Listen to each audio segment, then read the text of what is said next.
एक बड़ी विचित्र घटना घटी। एक बार की बात है, एक ज्ञानी भगवान की भक्ति दिन रात करता था और जो कुछ भी समाज के सहयोग से मिल जाता था उसी से जीवन यापन चलता था उसका। एक दिन रास्ते में कहीं जा रहा था वो, नदी किनारे जब वो ज्ञानी जा रहा था, उसी वक्त में नदी के तट पर एक व्यक्ति जो कपड़ा धो रहा था उससे कुछ बातचीत होनी शुरू हो गई। ध्यान से समझिएगा कि कितना गहरा मर्म है कि भगवान कब काम करते हैं, कब आपकी मदद करते हैं, कब नहीं करते हैं, किस स्थिति में करते हैं, ये आप समझ लेंगे इस छोटे से प्रसंग से कि भगवान का आशीर्वाद अगर चाहिए आपको तो आपको क्या करना है और क्या नहीं करना है। सिर्फ पूजा करने से भगवान प्रसन्न नहीं होते। वो कहते हैं कि पूजा अगर है तो कर्म भी आपके बेहतर होने चाहिए।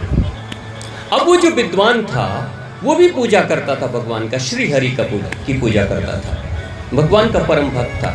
नदी के तट पे जा रहा था, कपड़ा धोने वाला जो भैया है उससे किसी बात पे बकझक हो गई, और बकझक हो गई तो कपड़ा धोने वाला जो भैया है उसको बहुत अपशब्द बोलने लगा, उससे गंदी गंदी बातें करने लगा, उससे लड़ने लगा, झगड़ने लगा और ऐसे शब्द, कड़वे शब्द का इस्तेमाल करने लगा जिससे कि वो जो ज्ञानी था उसका दिल यानी कि दुख होने लगा। तो वो प्रभु को याद करता है। जब वो गालियां सुन रहा था तो प्रभु को याद करता है, श्री हरि को याद करता है, पुकारता है, प्रभु मेरी क्या गलती है, अनायास ही मुझे गालियां दे रहा है, मेरा मन दुखी कर रहा है। ऐसा वो प्रभु को याद करता है तो प्रभु तक उसकी भावना पहुंच जाती है और प्रभु कहते हैं मेरा एक भक्त धरती से पुकार रहा है मुझे, क्योंकि कोई उसे अपमानित कर रहा है, कोई उसे गाली दे रहा है। प्रभु तुरंत से अपने सुदर्शन चक्र को जो उनकी उंगलियों में नाचता है उसको आदेश देते हैं, हे सुदर्शन तुम जाओ और नीचे धरती पे नदी के किनारे एक मेरे परम भक्त को कोई अपमानित कर रहा है, जाओ उसे दंडित करके आओ। प्रेम से बोलिए भगवान श्री विष्णु की, सुदर्शन चक्रधारी की और आप सभी की।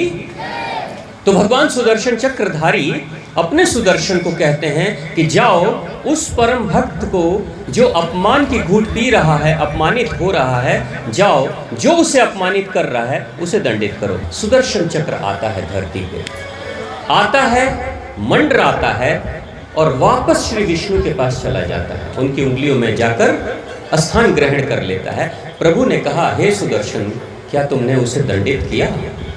तो भगवान को सुदर्शन चक्र कहता है कि प्रभु आपने तो कहा कि एक अधर्मी था और दूसरा जो धर्म का पालन कर रहा है, यानी कि एक अच्छा व्यक्ति था, एक दूसरा व्यक्ति बुरा व्यक्ति था, आपने ऐसा कहा था। लेकिन मैं जब धरती पे गया तो मैंने तो देखा कि दोनों ही बुरे हैं, मैंने देखा कि दोनों ही बुरे हैं।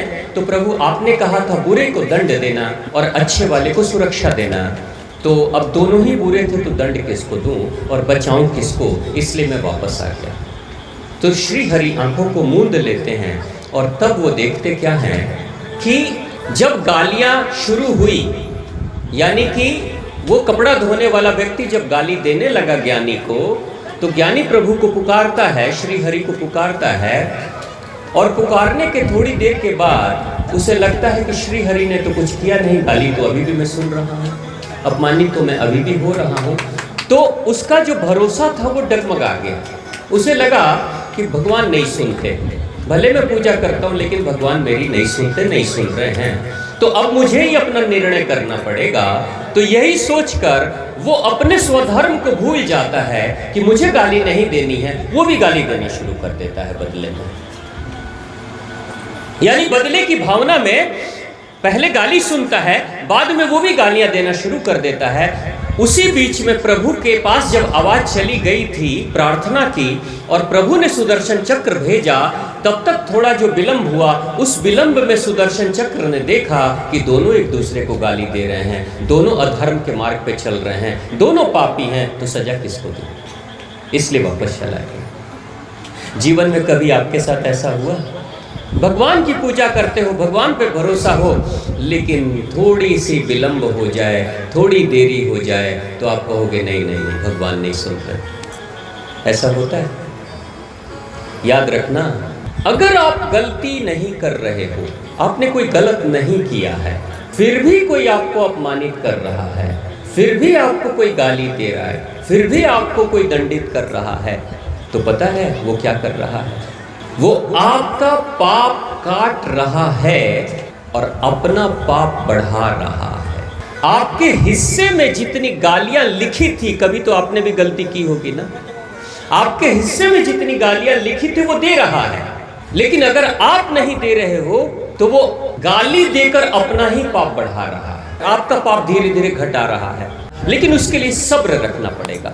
सब्र जो रखते हैं वही सबरी होते हैं, और उसी के पास राम आते, भगवान आते। यानी परमात्मा को पुकारने का, परमात्मा के आशीर्वाद को पाने का जो सबसे अच्छी विधि है कि आपकी पूजा सफल तब होगी जब सब्र रखोगे और स्वयं गलती नहीं करोगे।